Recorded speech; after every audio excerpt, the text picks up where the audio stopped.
Yodelorian. Next season. Yodelorian. He about to be Yodelorian. What's up, Internet World? We're the News 19 Nerds. I'm Michael. I'm Lauren. You can tell by Lauren's awesome shirt what we're doing. Mando. Big old Mando. We got a name for him now and all that jazz. But we're doing the final episode of season 1 of The Mandalorian. Jon Favreau has already said that they are working on season 2, and he's been tweeting out photos and sending Instagram posts. That was going to be my question, because I watched this episode with my mom, and she was like, we're going to get season 2? Like, what? I said, we probably will, Ma. Yeah, we are going to get a season 2. Don't know when it's coming out. She don't sound like that, but it's just whatever. Yeah, we will get a season 2. So, just overall thoughts. What do you think of this episode? I liked it. I thought it was a nice little bow on this present that we received from Disney. Yeah. It wasn't... It was a good episode. There were some reveals, okay? But I didn't feel like it was one of the best episodes. Really? Interesting. Okay. I love this episode. And I knew you were going to say that, too. I did, because I tweeted about it. I watched it at work, because I did work dayside or whatever. So I was watching at work, and I started watching 5 minutes in, and I sent out a tweet like, this episode is great, and Taika Waititi needs to write and direct his own series. And then I said, like, ... I hope this ages well. Because I'd only watched the show. I finished it, I was like, yep, it did. Yeah. I enjoyed it. Yeah. I don't know, maybe because I was doing other things. Because, you know, I was trying to sit down and watch it, but I also had other stuff to do. Other stuff to do. Yeah. So. I feel like this episode is really the first one, or not the first one, but it really plays with humor a lot. Yeah. And you could tell, I mean, if you've seen some of other works from Taika Waititi, from Hunt for the Wilder People to Thor Ragnarok, What We Do in the Shadows, this episode definitely had humor, and I was like, this is a Taika Waititi episode. And I loved it for that. Because they did bring in different directors for every episode, right? Yeah. We had Deborah Chow, I don't know how to pronounce her name. Dave Filoni did one. Cary Fukunaga, I think is his last name. Bryce Dallas Howard. So, I mean, a bunch of different people came in to do stuff. But this one, to me, it kind of had everything I wanted. And this is kind of how I wanted The Mandalorian to be from the beginning. In terms of humor and action. There's a little bit of campiness, but not too much like some other episodes. To me, this was everything I wanted.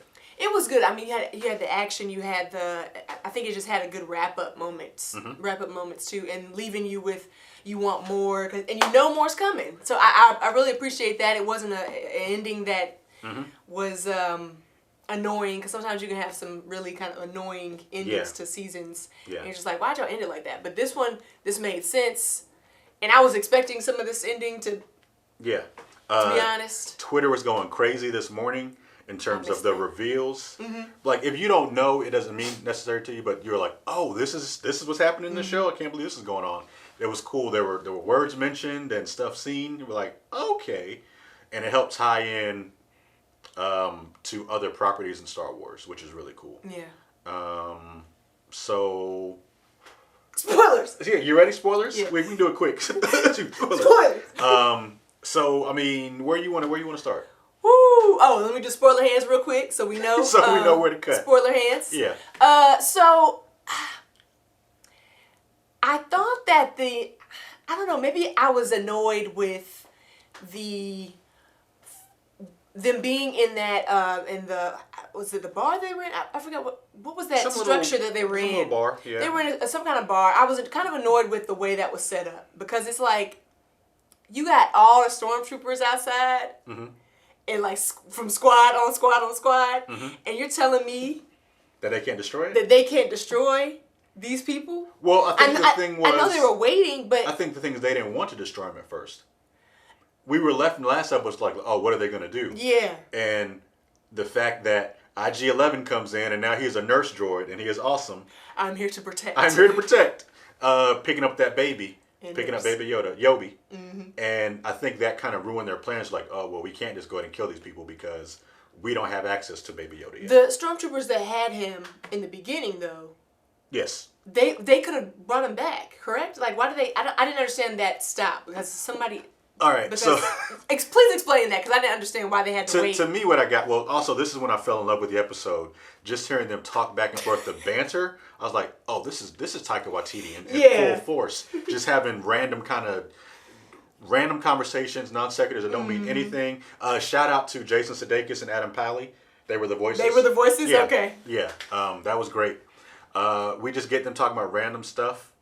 It kind of reminded me of, and you may not be familiar, but there's you're familiar with Halo, the game? Yes. They made a machinima series called Red vs. Blue, and it was people who would take video game engines, use footage from the game, and voice over the people that they were talking to make their own stories. Yeah. And it was essentially a red army and a blue army, and the show just kind of not devolved, but it was essentially just random stuff in the army. It wasn't really about Halo so much. It was just their conversations they were having. Yeah, and that's what we got with these dudes. Yeah, I was just like, oh, we're doing Red vs. Blue again. And I loved it because I love Red vs. Blue. Shout out to Rooster Teeth and all those people. I did not like them beating Yobi, though. I was like, that was rough too. It was like, even though he was fake, I was like, don't touch Yobi like that. And like, I was watching in a room with people, and everybody's mouth was like, yeah, it was wild, and they did it on purpose, right? So you're like, we want to see these guys get their comeuppance. Yeah. Because they keep touching them, and they got it when IG-11 broke the hand and threw the other one down. I was like, dang, I was noticing, with Disney and Star Wars, they don't really show blood for real. And so people were getting blasted. But that arm twist and break, I was like, that's kind of, it's kind of graphic there. And you mentioned Disney doesn't really show violence for the most part. Like, it was kind of intense to see them hitting Yobi. Yeah. Because you don't really expect that in Disney stuff. Not to the little baby creatures. Like, oh, no. Beating him, and then you hear his little sounds he's making. I said, oh, no. But while they were talking, the random stuff, they also talked about the fact that, Moff Gideon is over here just destroying people. Destroying everybody. So they were like, let's hold up for a second and see what's going on before we just give this thing. Yeah. So I think what I got from it was they were scared. They were like, we're going to hold back for a second and see if we cool before we go and deliver this thing. Because he killing people left and right. Stormtrooper 2 was like, hey, man, let me just check make sure that he's okay because you were hitting him pretty hard. Yeah. Like, you don't want to deliver a dead, whatever it is to him. Yeah. We also got, which I love, it's always been a thing in Star Wars that stormtroopers have terrible shots and are terrible aims. I don't understand. and people are always like, you're looking right here at this thing. How are you not hitting stuff? And this kind of explains some of that away in a humorous manner of they're trying to aim at this thing and these blasters are not working. Are their guns not calibrated to... Who knows? Blasters not calibrated to aim? Y'all let us know in the comments if you know why the guns don't work. But I like that kind of explains some of the backstory of these why these guns don't work. They just practice. It doesn't matter. It doesn't matter. They were destined to fail. Yeah. And I thought that... the blasters. They had to be like this far away from it. Didn't matter. Just couldn't get... I thought that was a kind of a nice little encapsulation of the show of... It did two things. It was funny, but it also served the purpose of like, this is kind of backstory of why it didn't work. And I thought this whole episode was doing that, of being funny, showing action, and giving backstory. And we also got, 10 more minutes of an episode? Yeah, this was a pretty long episode. 49-minute episode. This was a nice episode. So we moved from that scene to IG-11 coming in. Wrecking shop. Yeah. On that speeder bike. Twisting around and bloop, bloop, bloops. When he flipped around to put the baby on his back though, and still taking him out. It's like, IG-11 is great. When he was going fast, Yobi was in the front like, yeah. This is great. Never had this kind of fun before. I was like, okay, I like this. I'm loving this IG-11 droid. But at that time, I was like, oh, you're not going to make it. I thought he was going to make it. Because you're getting your moment in the sun, kind of just wrecking shop and destroying people. You're right, like, you're right. Okay. That's a director's mind right there. This is like, you might not get what I don't know. Which I didn't know why he had to go right into everything. And when they were in the sewer? Or no, so they were trying to get the child away, back on that ship. So why couldn't he have gone back to the ship and be like, he's secure, and then y'all just figure out how to get out? Or, I'm here to protect, so I'm going to protect this child and find out where he's from. Yeah, I think he just wanted to regroup with the other people, a part of that ship, because I think like his last directive was to protect this child or whatever, so he's trying to figure out maybe what else is going on the planet. Yeah. So I know these people are still doing their thing, because they're hold up. You got Cara Dune, and I guess we can say names now, you got Din Djarin. Yeah. Mando. And you got Cara Cynthia. Dune. What's her full name? Okay. Yeah. I was like, I don't know her full name. Because Moff Gideon was out here. Oh, yeah, he did say their full names. He was out here running off LinkedIn profiles. Like, I know your full name and everything you did. I was like, who's in the back doing research for this? Yes, he got everything. Talking about Grief Karga's whole thing about being an officer before he was with the guild and all that stuff. Talking about Din Djarin, and him growing up before the Purge. Yeah. Because when we first saw that, so they went back and showed the scene of him being, running with his parents, running, away from all the blasts and everything, and he was put into this bunker. And we saw that scene where it opened up, but I don't think we saw what happened next. Yeah, so the last part we always Yeah, this was a time for us to see. Oh, okay. He was saved by the Mandalorian. He was saved by the Mandalorians. This is why he believes in that creed and that motto, because they saved him. Picked him up in his arms, bodyguard style, and just took him out. Yeah, it's like, okay, yeah, I'm going to follow you to the ends of the earth. Jetpacks. Also, we got Cara Cynthia Dune. She's from Alderaan, which is huge. We saw that planet blow up in episode 4. We did. I was like, oh. So how? Well, because, the timeline is, she probably could have been super young. Yeah. Of whatever, and then, because I don't know exactly how timeline works with 30, 40 years, whatever, but this is set between... What? I had a picture. 6 and 7, right? Yes. Yes. Because the Empire has fallen a little bit, but the First Order hasn't taken over yet. So it's set between 6 and 7, and that kind of lends more credence to why she hates imps or the Empire so much. Because it always seemed strong. Like, why does she? Yeah. Why does she hate the Empire so much? It's right after Return of the Jedi and right before, well, not right before The Force Awakens, but it's right after Return. Yeah. Between 6 and 7. And we see why she hates the Imperials so much, because they destroyed her planet. Now, some people had said that she kind of looks like Princess Leia, and I feel like they might be pushing it. That's a stretch. I feel like maybe people just want to connect the dots. I think that might be too much. We don't need, and what we were talking about during our review for Rise of Skywalker, we don't, I think people were wanted to have a storyline that didn't include the Skywalkers. Yeah. And, we're kind of like, man, why she got to be related to somebody? Why can't she just be, why can't Rey just be this being that is awesome as well? But yeah. She's Alderaan. Think about it. They're trying to figure out a way to get through the blaster. Oh, I think that might be why get through the sewage. I think that might be why also IG-11 came back, because I think IG-11 might have said something like, "Oh, I can help you get through this." Because before, remember, she had that heavy cannon. Yeah, and they couldn't do nothing with the grate. But when he came, but it was just funny the way IG-11 came in. It was just like, I'm just take out everybody. He took it in this episode, we've talked before about how the show seems kind of low budget. I feel like a lot of the money went to this episode. Yeah. It looked great. It looked good. The staging looked great. Everything looked that lava river looked great. It looked like Star Wars is on a smaller budget, which was nice. They eventually get into the sewer. Oh. IG-11 blows everybody up, but he still didn't kill everybody. Right. Moff Gideon, Giancarlo Esposito, still walking around like a badass. He don't even care. He's just walking around on the battlefield. There's blasters everywhere. He's like, he doesn't care. So eventually everybody comes out to help. Mando gets hurt. Bad. Some head injury. Yes. So he got to take it off, man. And for a second, I'm dumb. I thought they were going to kill him. I really thought, are they going to be both? Is Mandalorian season 1 just Mando, and then maybe it's just a baby getting revenge or whatever? Yodalorian. Next season. Yodalorian. He about to be Yodalorian. Basically, right? He's training them. Yeah, Yodalorian. I'm all for that. So yeah, Mando is sitting down in the cantina or whatever. Tells Cara, take the baby. Yeah. I can't. Leave me. I can't do it. Me. And I was like, oh no, he's gonna acquiesce and go with them. No, they go in, and for a second, I was on the impression that they were gonna leave him, but they don't. IG-11 saves him with Back to Spray. Back to Spray can cure anybody of anything. And I'm just like, was he just automatically equipped with this, or did he get that as part of his nurse protocol now? That's a good point. I don't know. But it's already been established in Star Wars lore that Back to Spray does everything. It's always a healing property. It's using Yeah, she was in comics, cartoons, video games, everything. But I thought, and I knew this line was coming, but when he was like, I gotta take your helmet off, and he's like, I've never taken this off in front of any living thing, and he's like, I'm not living. Like, I knew he was gonna say that line, and I was like, well, he can take it off because, it's a robot. It's a droid. It's a droid.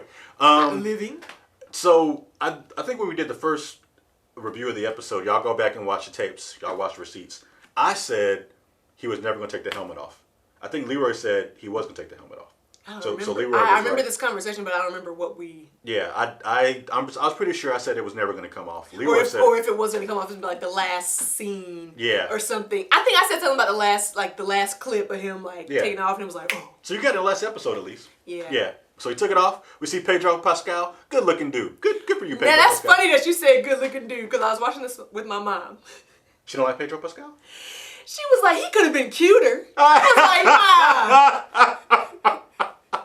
I don't think she knew that it was even though she watches these reviews. I don't think she knew that it was Pedro Pascal and didn't put two and two together what he looked like. I love it. But as soon as he took it off, she was like, he could have been cuter. I'm like, what'd you expect, my Idris Elba? Your mama the best. All right. So he could have been a cuter dude. I'm sorry, he was too busy battling these people to work on his cuteness. He got beat up. He would be, Right. He wasn't super pretty mode. But that just reminded me of the SpongeBob episode when Squidward became beautiful. And oh yeah, that was funny. But anyways, he gets healed. He gets healed. They start walking down the sewer grate. Mama Mandalorian. Mama Mandalorian. With her fur. What's her name? I don't know. They always call her the Armorer. Okay. All right. I don't know if she ever had a name besides that, but they call her the Armorer. Okay. Mando sees his culvert destroyed, all these other Mandalorians. So when she was explaining that they revealed themselves, does that mean that they revealed themselves and are no longer Mandalorian and they're living trying to be free, or did they not reveal themselves from the helmet, but just reveal themselves that there were still a bunch of them? Because remember, they said the Empire had a great purge where they killed a lot of the Mandalorians. So before they all exposed themselves in episode 3 or whatever, they kind of just thought it was a single. The way I interpreted it was like one out at a time. One out at a time, so you never knew who was whatever. Like the Jabberwockies. Just like the Jabberwockies. Mandalorians, Jabberwockies, one and the same. The same. But yeah, once they came out in full force and, you got the heavy gunner dude, that was it. Yeah. So the Empire went in, was able to find him and destroy him. Which sucked, because I like the heavy gunner dude. I wanted to see more Mandalorians. I liked him. Like, this is the way. But that's the same. We learned again that this happened before. Yeah. I guess on a grander scale because it was a wider culture. Yeah. This happened before when Mando was a little kid. Yeah. The thing, I wonder if there are other. I feel like there are probably other Mandalorians out there, kind of like as I just run from property IP to IP, but like Superman thought he was the only person from Krypton to live, but there were other people who who made it. Yeah, you went from property to property there. Also, Goku thought he was the only Saiyan to come in from Dragon Ball. You got Vegeta. You got other Saiyans out there. Man. So yeah. So he's probably not the only one. Sorry, I just had a Dragon Ball Z moment. Because I remember I watched Dragon Ball Z Kai when I was in high school because it was coming back out. Mm-hmm. And I think Kai was the sped up version, but it was essentially they took out a lot of the. But it was still super slow, and I was like, this is why I wasn't a fan. Yeah. Pretty much. Because it's coming up next, and the episode charging. is just charging up. We're just the whole episode. Yeah. They where are we at now? Man, okay, so they're in the sewer. That's when they ran into the Armorer, and she was able to give him his new signet. Now he becomes 2. Yeah, I like that. 2 become 1. It's great. She leaves, or she tells him to leave. You got it. It's part of. This is the way. You got to care for this baby. Yeah. This is the creed now. I'm about to be nobody's daddy. Yeah. This is the way, bro. You got a youngling or a foundling. A foundling. Yeah. Take care of Baby Yoda. Take care of Yobi. And take him back to his people too, right? Yeah. Oh. And it's so we gonna find a whole planet? Season 2? We still don't know the race of whatever Yoda and Yaddle and Yobi are. But we... Everybody got a Y name? Everybody got a Y name. I'm going to need a Yonisha. I'm going to need a... that's the first one I can think about. Yonisha. Yolanda? Yeah. Whatever. That would be a good Yoda name. Yolanda! Okay. Yo, if you guys are sticking with us, this is what you got. Yance. We give you some nerd stuff, but also some randomness. Yikel. Yorin. Okay. Yeroy. A whole world of Wise. named Wise. Okay. green things. Yeah, there we go. Okay. They leave, but not before IG-11 is tasked with carrying after his jetpack. And I thought that was interesting too, because it was like, why did he not have the jet? I remember in episode 3 when he said I got to get one of those. Yeah. And why was that not something he already had? Is that they made would his level up too? Maybe. I have seen people say this show is a video game, and it really is. He getting new armor, he getting upgrades. You got an escort mission. Like, this show is a video game, and I'm all here for it being a video game. New levels to this. Yeah, but the armorer says something to him, or he says something to her to the effect of, he wasn't properly trained on, well, I can't remember what it's called, the Rising Phoenix. Oh, okay. So that was a certain sect of the I think it was called Rising Phoenix. Yeah, it was. She was like, yeah, you haven't learned to be one with it yet, and once you do, then you'll fully know how to use it. Mm-hmm. Okay. Because it's not like it's gonna. She said it wasn't gonna abide by his commands. Yeah, which is kind of weird at the end of the episode when he was able to use it, but whatever. I don't know. So. I don't know. I guess he don't have 100% mastery. Make it make sense. Right. They leave, and when they leave, I was like, oh. My mind switched, like, maybe IG-11 will stay alive because the armor is going to die. Nah, she was like... She was tearing people up. With no blaster. You're right. Did you see the one stormtrooper get into the... and he was melting. I was like, oh, no. Everyone was like, oh! Yes. Another violent act. Yeah, it was really cool. So she's still alive at the end of the show. So she can come back. There's 2 Mandalorians right, out there. she could come back to do whatever. So now our little band of intrepid heroes are tasked with getting Yobi off the planet. Yeah, and they run into that lava river. I'm like, sure, of course there's a lava river in the sewer. Yeah. Of course. They run into an R2 unit. Mm-hmm. Who has legs and things. I've never seen an R2 unit with legs. I'm sure it probably exists. Yeah, I was just like, this is different. Okay, you got legs. We don't want to go. Yeah. It was weird. That I guess it was just an old rusty unit because it didn't follow commands. It did its own thing. Kara knocking the helmet off. I was like, well, we got to get out of here. People coming in at the mouth of the way out, and IG-11 makes that sacrifice of. I'm gonna have to self-destruct, y'all. Yeah, I can't be captured, so but I have to self-destruct. self-destruct. The thing that's crazy is now we got Mando that's like, no, then you don't have to do it. There's got to be another way. It was Mr. I hate droids. I hate you, droid. Yeah. We kind of knew, maybe not to the effect of how much it would be, but again, this show follows classic tropes of an enemy is now your friend because they've shown a sacrifice or did something for you. And it was all, I think everything was well done. Even though I knew it was coming, I still enjoyed it. Mm-hmm. It didn't feel cheesy. I think Pedro Pascal gave a great performance in this episode overall, both without mask and having the mask on, or the helmet, I should say. And I'm kind of sad that IG-11's gone. Only because, Taika's gone in terms of voice. Mm-hmm. But, I guess they could always make another IG-11. Yeah, they can. Or another IG droid. Yeah. And have Taika voice it, whatever. IG-12. Sure, why not?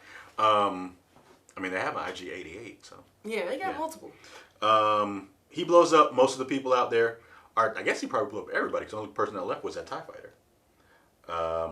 Piloted by Moff Gideon. It was interesting to me because he was so high up. Yeah. I feel like I never see your generals or your commanders kind of in those type of positions. They're always kind of back in the battlefield. Right. But it was cool. He was like, nah, I got this. But it seemed like he also had a relationship, or at least knew who he was going to be, who these people were. Yeah. Knowing their names, knowing their backstories and everything. He was like, you know what? Because as you said, they weren't going in there really to kill them From the beginning. From the beginning. Right. So maybe he was like, I just want to let him know I'm the one that's about to be messing up his whole life and taking Yobi back. And there we go. Yeah. He was about to tear him up with this TIE fighter. It's weird. He says something. Mando says he's not going to miss the second time. But he did miss the second time. But it's fine. I feel like he didn't miss the second time because that's how he was able to jump onto the ship with the jetpack. Right. That was a cool scene of seeing him fly on the jet or fly off to the wing of the TIE fighter. Oh, also a funny scene was when Carl Weathers was like, "Hey, use the Force." He said, "Do the hand thing." Do the hand thing, and Yobi's like, "Oh." Forgetting stuff. That was awesome to see Yobi stop that fire. Yeah. And burn that dude up. I was like, oh. And I knew it was coming. That whole fruit was coming too. I knew that was coming. As soon as he done, just passed out. I was like, oh, this is great. The Force. Right. The Force, he need to figure out how to not knock out every time. Maybe they'll explore that season 2. Maybe, and also maybe they will call it the Force because nobody has still called it the Force. Yeah, that hand thingy. The hand. The closest thing we got is the hand thing. And everybody still does not know. The closest that we got to Jedi reference was from the Armorer saying, there was sorcerers. And back then. Did she say Jedi? She might have said Jedi. She said Jedi. She said Jedi. And but nobody really knows exactly what that is, which is interesting. And he was like, "You mean to tell me he's the enemy?" And it's like, nah. Not necessarily. But yeah, that was cool. Mando destroys the TIE fighter. Okay, cool. News alert. Mando destroys the wing off the TIE fighter. It crashes. It doesn't blow up. So as soon as it doesn't blow up, it's like, he's going to be alive. Yeah, he'll be fine. I feel like they should have went over to the ship and destroyed him, personally. This is Zombieland rules, double tap. Always check. Too much light right. Yeah, but Mando and Yobi go off into space to, I guess, train so he can become the Mandalorian. The Mandalorian. Yeah. Season 2. Yeah. Cara. What if they have him in his little this little bitty Mandalorian? Somebody out here make that meme. Please. Somebody's working on that already, Please, I'm sure. Man. Grief Karga and Cara Dune are just chilling on this planet now. Yeah. I guess they're going to be buddies. I don't know. But those are new people that he can talk to or friends he can go back to. He has an armor he can go back to. We still don't know if the assassin, played by Ming-Na Wen, is truly dead. Because somebody walked up. We don't know who that person was. We don't know what that was. So many unanswered things. Yeah, for sure. And then, go ahead and explain the reveal. They fly off. We see Moff Gideon still alive. He cuts out a hole out of the TIE fighter, out of the cockpit, and he does it with the Darksaber. Yep. And this is so cool because I'm pretty sure we've never seen the Darksaber in live action form like in any of the main canon movies. They've talked about it a lot. That thing is lit. Yeah. It is essentially a saber that has light. I'm pretty sure it's like a lightsaber, but it's not like a beam. It's an actual saber with dark energy on it. But I was reading up on it because I was like, hold on now. Let me figure out what I just saw. Right. Because I wasn't I didn't watch the Clone Wars. And so what I read was that it was Mandalorian in origin. Yeah, it started with the Mandalorian. Yeah. I don't remember the name of the Mandalorian. One of the first... Terra Vizsla, I think. And before him was Pre Vizsla. But yeah, they had it. Once that person died, the Jedi kind of honored it as a keepsake of theirs. And then the Mandalorians stole it back because it was originally theirs. And the idea was that whoever held onto the Darksaber was the person in charge of the Mandalorian clan. And it was kind of a trial by combat where the only way you're supposed to get it is you kill the other person. Yeah. So the fact that Moff Gideon has it... And we know that he was never a Mandalorian because I don't think he would be a Mandalorian unless he's like, I don't care about the code. Yeah, he seemed like he doesn't care about anything. Yeah, that would be an interesting theory if maybe he was a Mandalorian at one point. Then he took off all the armor and said, "Nah, I'm gonna do this Empire thing real quick because that's where it's at." I like wearing all black. Right.